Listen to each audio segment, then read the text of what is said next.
Alors, salut, ici la finesse en personne. Nous voici avec Monsieur Kevin Dallo. Salut. Alors, Kevin Dallo, vous le connaissez peut-être en tant que créateur de contenu, notamment l'apprentissage du BT, artiste, chanteur aussi. Mais il est aussi professeur de taekwondo et aujourd'hui il va se présenter à nous. Salut à tous, moi c'est Kevin Dallo, professeur de taekwondo, artiste chanteur, auteur de bande dessinée et influenceur culturel. Donc aujourd'hui on se retrouve dans la salle de taekwondo, de Dojang. Pourquoi tu as choisi le taekwondo? Le taekwondo, disons que c'était mon art martial préféré depuis l'enfance parce que quand je regardais les films d'arts martiaux, il y avait souvent des acteurs qui avaient de super beaux coups de pied. Quand je regardais en fait ce qu'ils faisaient, ils faisaient la plupart du taekwondo et aussi je jouais beaucoup à Tekken et je jouais Warang. Warang qui est un personnage qui fait du taekwondo. Taekwondo ça vient d'où? Parce que je sais que c'est pas français. C'est quoi l'origine du taekwondo? Qu'est-ce que ça veut dire? Le taekwondo c'est un art martial coréen. Ça signifie la voie du pied et du poing. Tu es en train de placer quoi? Donc là, je place les cerceaux, on est toujours dans l'échauffement. On va faire un peu de cardio, un peu de coordination. D'accord. On va mélanger avec les cerceaux, saut en déplacement, accélération, on va ramper aussi. En amont, comment se passe la préparation du cours en termes d'échauffement et autres? En tout cas, quand on est à mi-saison comme maintenant, on observe toujours les problèmes qu'il y a au niveau des élèves. Si par exemple il y a un manque de cardio, s'il y a un manque de souplesse, s'il y a un manque de technique sur certaines techniques ou si certaines choses sont pas encore maîtrisées, en fonction de ça, en fait, on prépare nos cours. Les échauffements se font en plusieurs phases. On a d'abord l'échauffement dynamique avec de la course, de trottiner, des sauts. Ensuite, on a l'échauffement articulaire pour préparer bien le corps. Et après, on va avoir notre échauffement spécifique qui peut être des étirements actifs, du travail, par exemple, de coordination ou carrément directement de la technique en échauffement spécifique. Ce genre d'exercice, ça permet en fait que les enfants, non seulement ils s'amusent, mais ça les fait travailler énormément le cardio, la coordination. Et sur ce genre d'exercice, on peut rester longtemps puisqu'ils sentent même pas vraiment qu'ils travaillent dur. Ouais. Et c'est très bénéfique en fait pour leur développement. Il me semble que tu es ceinture noire. Est-ce que tu peux nous en dire plus? Oui, moi je suis ceinture noire 3e dan. Moi je suis plus spécialisé dans le taekwondo traditionnel, c'est-à-dire le taekwondo plus ancien.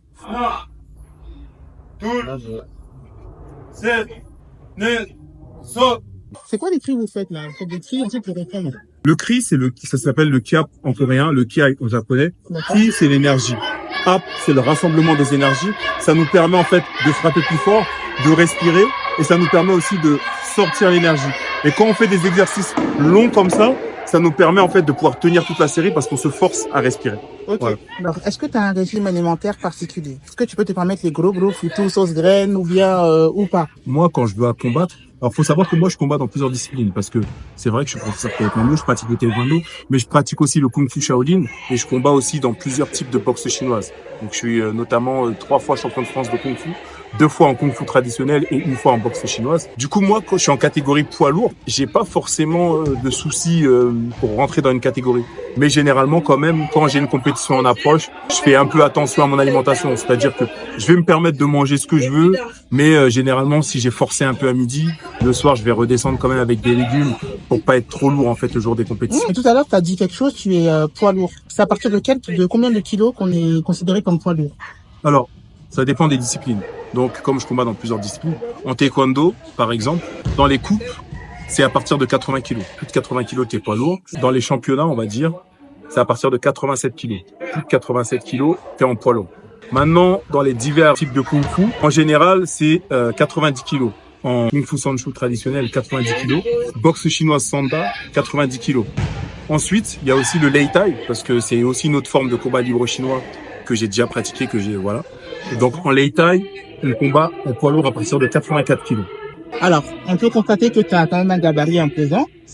Sans indiscrétion, quelle taille tu fais et combien tu pèses? Je mesure 2 mètres et actuellement, je suis autour de 140 kilos. Après, en fonction des disciplines dans lesquelles je vais combattre, je vais être soit à 140, soit un peu plus, ou soit je vais descendre dans les 130 kilos. Par exemple, si je fais du kung fu traditionnel type sanchu, là où on va utiliser beaucoup de coups de pied, où je fais du taekwondo, je vais essayer de descendre en dessous des 140. Maintenant, quand je suis en boxe chinoise, où il y aura des phases de lutte en combat libre chinois, en tuishu, qui est une forme de lutte chinoise aussi, là, je me retrouverai au-delà des 140 kilos. Alors, Kevin Dallo, tout à l'heure, tu nous as dit que tu étais ceinture noire. Est-ce que tu peux nous présenter les différentes couleurs de ceinture ainsi que leur niveau? Faut savoir qu'en taekwondo, on a 2 types de grades. On a les grades enfants, on a les grades adultes. Qu'on soit un enfant ou un adulte, quand on commence le taekwondo, on est ceinture blanche. La ceinture blanche, c'est le commencement. Ensuite, pour les grades enfants, on passe ceinture jaune. Après, ceinture orange. Ensuite, ceinture verte, ceinture violette, ceinture bleue, ceinture rouge. Et ensuite, après la rouge, c'est la ceinture rouge-noire.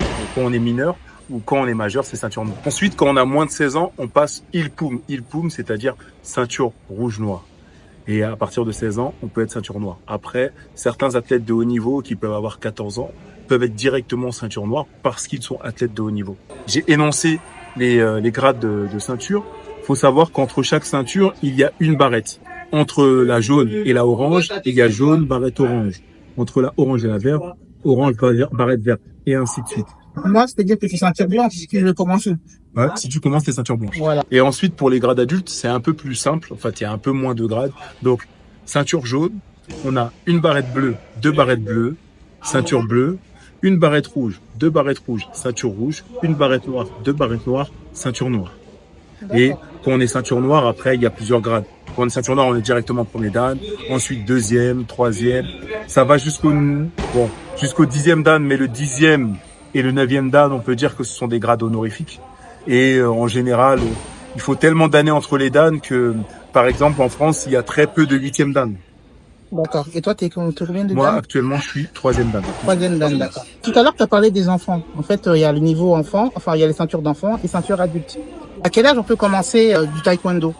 Alors, le taekwondo, on peut vraiment commencer à tout âge. Nous, on a même un groupe de maternelle, donc on peut même commencer à partir de 3 ans. Ah, voilà. Ma fille, mais elle peut commencer. La plupart du temps, les enfants commencent en général à partir de 6 ans, mais on a un groupe de maternelle, on en a plus d'une dizaine. On peut commencer le taekwondo à partir de 3 ans. En fait, à partir de 3 ans, on est en éveil taekwondo. D'accord, ça marche. Est-ce que tu peux nous présenter un peu le matériel? Le premier objet le plus classique qu'on a en taekwondo, c'est la raquette. La raquette qui nous permet de travailler la précision des coups de pied et des coups de poing. En protection, on a le plastron que vous voyez par exemple dans les Jeux Olympiques. Ah oui, c'est vrai, on le voit dans les Jeux Olympiques, ça là. Dans les compétitions en tout cas officielles. D'accord. Plastron. Ok. Vraiment pour travailler la force, c'est un plastron. Donc ça, c'est un autre type de plastron, voilà. Ouais. C'est un plastron qu'on n'utilisera jamais en compétition, mais c'est un plastron qui est pas lourd, mais très épais et qui permet en fait à l'athlète de travailler quasiment à pleine puissance. C'est du solide, quoi. C'est très très solide. Ok.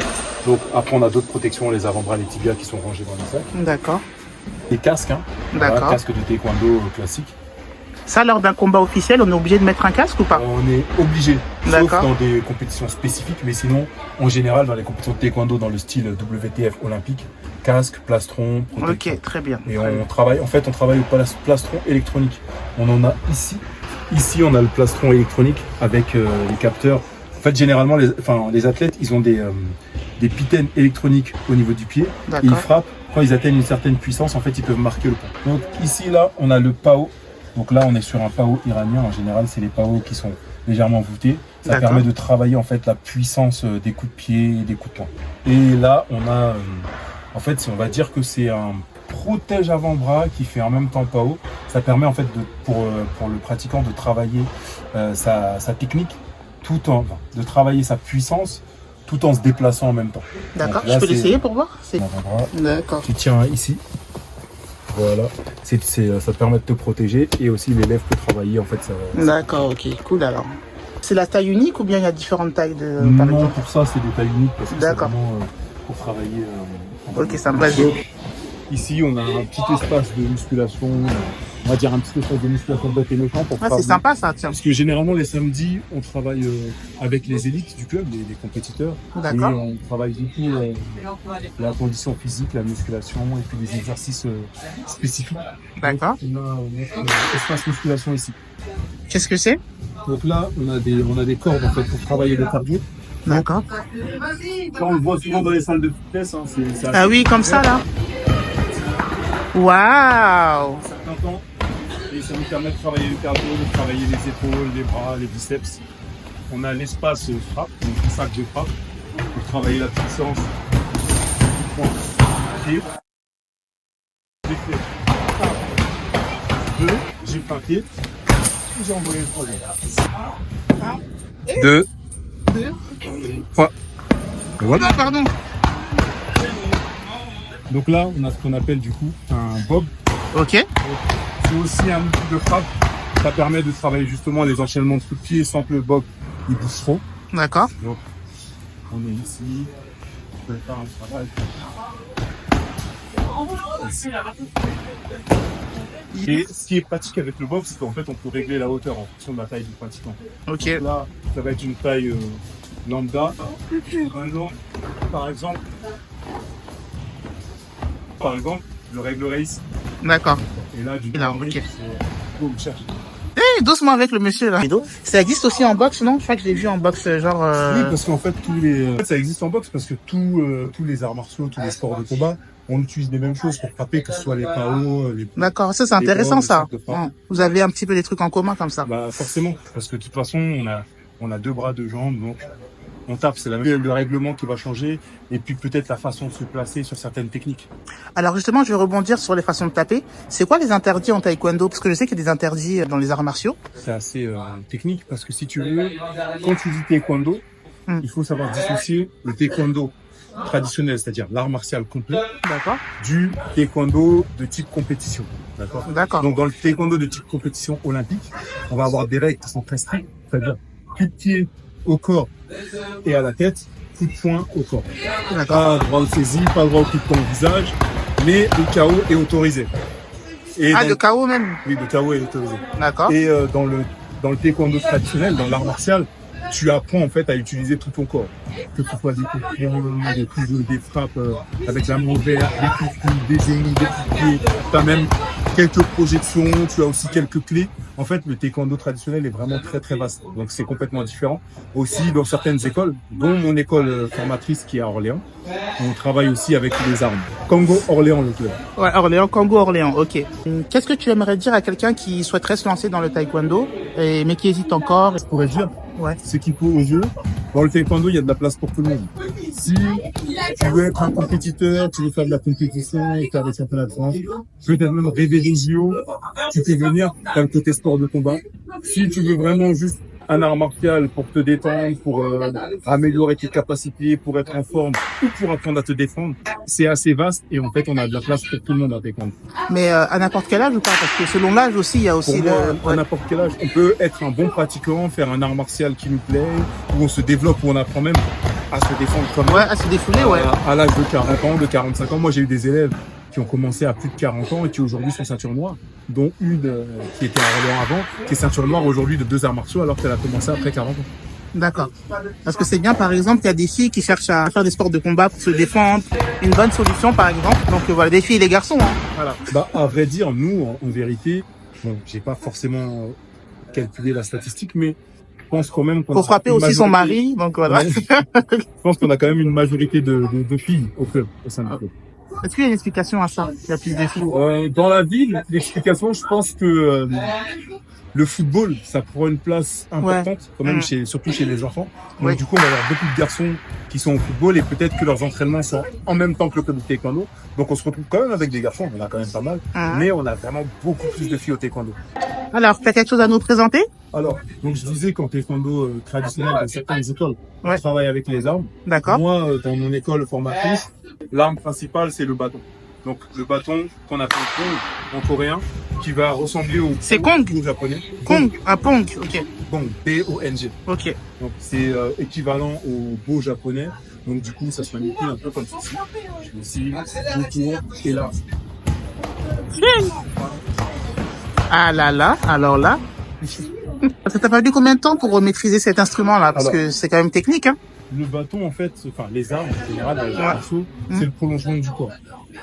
Moi, j'ai eu la chance de pratiquer le bâton quand j'ai commencé à être avancé en arts martiaux. D'accord. Donc, du coup, ça n'a pas été très compliqué. C'est-à-dire que, franchement, quelques mois, j'arrivais quand même à avoir un niveau assez correct au niveau du bâton. Mais c'est vrai que si on commence les arts martiaux et qu'on commence tout de suite par le bâton, ça peut être un peu plus long. D'accord. Mais faut dire que les armes, c'est le prolongement du corps.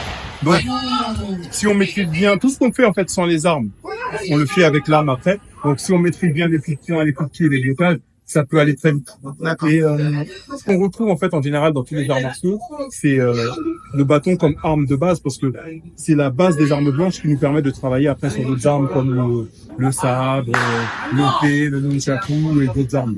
La pratique du taekwondo en Côte d'Ivoire. Comment tu expliques ça? En Côte d'Ivoire ou en Afrique en général? Est-ce que tu peux m'en Alors, en parler? Afrique, c'est vrai que le taekwondo est développé. En D'accord. Côte d'Ivoire, c'est très développé. En fait, la Côte d'Ivoire, c'est un des Ton pays d'origine, hein, pour ceux qui savent pas, c'est ton pays, ouais. En tout cas, un Bon, des pays. un des Camerounais ivoirien. Mais, Le pays de ta maman, ouais. Ta voilà. fifi. Donc oui, le taekwondo c'est très développé en Côte d'Ivoire. En fait, la Côte d'Ivoire c'est un des premiers pays, si ce n'est le premier pays africain qui a eu le droit en fait, qui a eu le taekwondo en fait. Les Coréens sont venus d'abord en Côte d'Ivoire pour enseigner. Ah, c'est parce que les Coréens sont venus, d'accord. D'abord en Côte d'Ivoire. Et à une époque, c'est un ancien prof du club aussi qui m'expliquait, lui qui est congolais. Il disait qu'à une époque, c'était les Ivoiriens qui allaient enseigner le taekwondo aux Congolais. D'accord. Les Ivoiriens ont eu le taekwondo en premier. C'est en quelle année, à peu près? Je saurais pas dire quelle année exactement, Ouais. mais je sais que dans les années 70, D'accord. dans les premiers championnats du monde de taekwondo, on avait déjà des Ivoiriens qui arrivaient à performer et qui arrivaient à avoir des médailles mondiales. On a des noms? Tu as des noms en tête? J'ai Patrick Remarque, par exemple. D'accord. J'ai un combattant, après j'ai oublié les noms total, mais Patrick Remarque, c'est vraiment le combattant le plus connu. C'est une référence, Voilà, c'est une référence, qui est aujourd'hui un des entraîneurs nationaux, il me semble. Il y a aussi Arsène Zirignon, paix à son âme, qui était un des entraîneurs justement nationaux de l'époque, qui est le maître du taekwondo le plus connu en Côte d'Ivoire, en tout cas de cette époque. Mais tu as oublié nos Ziggy ou bien? Voilà, c'est important parce que dans l'histoire urbaine Ouais, ivoirienne, ouais. le taekwondo en fait a inspiré le logobi, le mouvement Ziggy, parce que les premiers Ziggy, c'était des personnes qui faisaient de la musculation, mais c'était aussi des pratiquants de taekwondo et de karaté. Et du coup, quand ils ont créé leur danse de rue, ils mélangeaient en fait des mouvements d'arts martiaux, des changements de Dans les années 90, par là. Voilà, dans les années 80. 80. Les années 80 jusqu'aux années 90, ils mélangeaient des mouvements de taekwondo aux danses traditionnelles, ce qui a donné en fait après la danse urbaine qu'on appelle quand on voit par exemple Young System, les chanteurs, Oui. eux, ce sont des professeurs de taekwondo. Alors. Ah, c'est des professeurs de taekwondo, d'accord. de taekwondo. Ok, d'accord. Voilà. Le Young System, en fait, c'est vraiment vraiment un trou collectif, en fait, pratiquement d'arts martiaux à la base. Ouais. Et il y en a certains parmi eux qui ont décidé de chanter. Du coup, par rapport au titre que tu as déjà eu, est-ce que tu as des choses à nous présenter, des médailles, des trophées? Pour ce qui est du taekwondo, ouais. J'ai été vice-champion de France en 2022 dans la catégorie master, en catégorie poids lourd. En Kung Fu, j'ai été 2 fois champion de France de Kung Fu traditionnel en combat. Et j'ai été aussi là récemment champion de France en Sandalite, donc boxe chinoise. Et puis j'ai gagné divers open, enfin j'ai participé, gagné, eu des médailles dans divers open, que ce soit en taekwondo, que ce soit en Kung Fu aussi. Donc, là récemment, la dernière médaille, ça date de ce mois-ci. Voilà, c'était au championnat de France de Wushu. Donc, félicitations. Voilà, merci. En boxe chinoise, où j'ai été champion de France premier. Ah, super, franchement. Tu vas l'avoir de plus près. Le dragon. Ah, le dragon. Le dragon, c'est un symbole particulier dans le taekwondo? Pas dans le taekwondo, dans le kung fu. Parce qu'en fait, dans la culture chinoise, le dragon, c'est quelque chose de très important. C'est un animal qui est assez, on va dire un animal. C'est spirituel? Qui est assez positif, en fait. Ok. Puissant et positif. Donc, tu es le dragon qui crache du feu, quoi. C'est pas le même. Ah ouais, c'est pas le même? Le dragon asiatique, c'est un mais là, il faut faire la différence parce que pour moi, un dragon, ça crache du feu. Moi, je sais pas. Alors, le dragon, en fait, dans la culture asiatique, c'est, il est plutôt rapproché de l'élément de l'eau et du vent. Ah, c'est le contraire. Ok, ça va. En fait, lui, il va cracher du feu. Ok. Le dragon qu'on a chez nous, les pétés, lui, c'est différent. C'est plutôt un esprit malfaisant. Bon. Ah, donc chaque continent a son dragon. On va parler argent. Combien tu gagnes, une fourchette de combien tu gagnes. Est-ce que déjà tu gagnes de l'argent en pratiquant les cours? Et est-ce que ça te permet d'en vivre ou pas? Alors, moi, personnellement, le taekwondo, c'est une passion et les cours que je donne, on va dire que c'est un complément de revenu. D'accord. J'ai mon métier à côté, donc du coup, quand j'additionne les deux, je me retrouve quand même à être assez à l'aise. Je suis quand même bien au-delà du salaire moyen. Ça va, je m'en sors bien. Maintenant, il y a des personnes qui vivent de l'enseignement du taekwondo. J'en connais, j'ai mon maître formateur de taekwondo qui vit que de ça et lui aussi s'en sort bien. Après, c'est vrai que dans ses premières années, il me rappelle que c'était pas évident, mais une fois que le club était bien posé, qu'il y avait du monde, que ça tournait bien, il a réussi à s'en sortir. Bon, pour moi, même si en France, c'est pas toujours évident de vivre des arts martiaux, si on réussit à monter une bonne structure, il y a possibilité de s'en sortir parce que il n'y a pas que les cours en fait qui peuvent être rémunérants. Il y a aussi, enfin, il n'y a pas que les cours en club qui peuvent être rémunérants. Il y a aussi ce qu'on peut faire à côté. On peut donner des cours en entreprise. On peut faire du coaching en arts martiaux spécialisés. On peut aussi travailler avec les écoles dans l'animation, ou même carrément intégrer le cursus éducatif d'une école en tant que professeur en arts martiaux. Voilà. Donc, si on sait se débrouiller et qu'on fait que ça, on peut quand même en vivre. Mais moi, personnellement, je ne vis pas que de ça, j'ai mon travail, plus le taekwondo qui permet en fait de bien arrondir. Mais c'est vrai que quand on fait des arts martiaux, il y a certains boulots qui peuvent aller avec. Comme moi, j'ai l'habitude, par exemple, de travailler avec des groupes divers, avec des enfants, avec des adolescents, avec des adultes. Par exemple, je me suis mis après dans l'animation. En tant qu'animateur, bon, on va pas dire que c'est la même chose, mais j'ai l'habitude d'être avec un public, d'être autour des enfants, de travailler, d'avoir de la pédagogie. Donc, du coup, en fait, c'est en adéquation avec le taekwondo. D'accord. Alors, ça fait combien d'années que tu es professeur de taekwondo? Alors, ça fait 12 ans que je suis professeur de taekwondo. D'accord, 12 ans quand même. Ça fait... peut-être un peu plus, mais au début, j'étais plus assistant. Et quand j'ai commencé à vraiment être professeur principal de certains cours, c'était à partir de 2013. Et tu as commencé dans la ville d'Orléans? J'ai commencé dans la ville d'Orléans, dans le club Kango. Voilà, c'est mon club formateur. Là, Chalette-sur-Loing, ça fait 4 ans que je suis là. Là, on est dans le club. Donc là, on est dans le club, en fait, du taekwondo de la ville de Chalette. D'accord. Il est surnommé les Lions de Chalette. Donc, c'est un club de taekwondo traditionnel, mais qui a des compétiteurs de très haut niveau.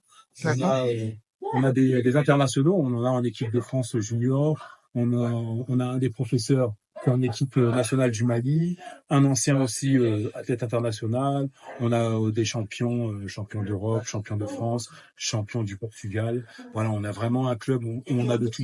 On a des pratiquants traditionnels, des pratiquants loisirs, et on a aussi en fait voilà des compétiteurs, des élites. D'accord, donc c'est un club qui accueille des grands champions et des futurs grands champions. Des grands champions, des futurs grands champions, et puis des bons pratiquants. Ok. Et des bons professeurs aussi. C'est ça. Cette salle compte combien de professeurs comme toi qui donnent des cours? Alors, dans le club, on est 8 professeurs. D'accord. Chacun a plus ou moins sa spécialité. Généralement, quand on donne des cours, on essaye d'être au moins à 2 professeurs par cours, voire plus, parce que ça nous permet en fait de pouvoir mieux gérer les élèves, voir les difficultés. Mieux optimiser. Et puis on accueille aussi certains élèves qui sont en situation particulière, en des situations de handicap. Donc c'est toujours c'est intéressant bien. Ça, ouais. Donc c'est ouvert vraiment à tout le monde. Ouais. On refuse personne. D'accord. Donc c'est intéressant en fait d'avoir plusieurs professeurs pour pouvoir. Il n'y a pas de discrimination. Voilà, pas de discrimination et plusieurs professeurs pour pouvoir en fait gérer plusieurs profils d'élèves. Okay. Voilà. Donc au niveau des professeurs, on est 8. Et moi, je suis plus spécialisé dans le taekwondo traditionnel, même si je peux tout faire comme cours, comme type de cours. Mais vraiment, ma spécialité va être le taekwondo traditionnel. Je suis chargé de préparer généralement ceux qui préparent leur grade de ceinture noire. On a aussi des fois des professeurs ou des aspirants professeurs qui viennent d'autres clubs, qui viennent se faire former ici pour préparer leur passage de ceinture noire ou leur passage de dan supérieur, parce qu'en fait, moi, c'est ma spécialité. Selon l'âge, comment on peut appeler les élèves? Quelles sont les tranches d'âge et comment on les surnomme? Le groupe, par exemple, des maternelles, ça va être le groupe Éveil. D'accord. Ensuite, dans le groupe... Il n'y a pas de nom en coréen? C'est Éveil seulement? Non, là, c'est en français. Ah, ok, d'accord. Éveil. Ok. Ensuite, pour ceux qui sont, on va dire, peut-être de la dernière section jusqu'au CE1, CE2, c'est le groupe des bébés. D'accord. Ensuite, on va avoir le groupe qu'on peut appeler soit des moyens ou des fois nous dans notre club on dit le groupe des compétiteurs. Ça va être de 8 à 12 ans et après à la fin le groupe ado-adulte, donc à partir de 12-13 ans jusqu'à 77. Merci beaucoup Kevin Dallo de nous avoir accueillis dans cette magnifique salle où tu as l'habitude de donner des cours de taekwondo. Merci à toi d'être venu ici. Et Yang Yapé.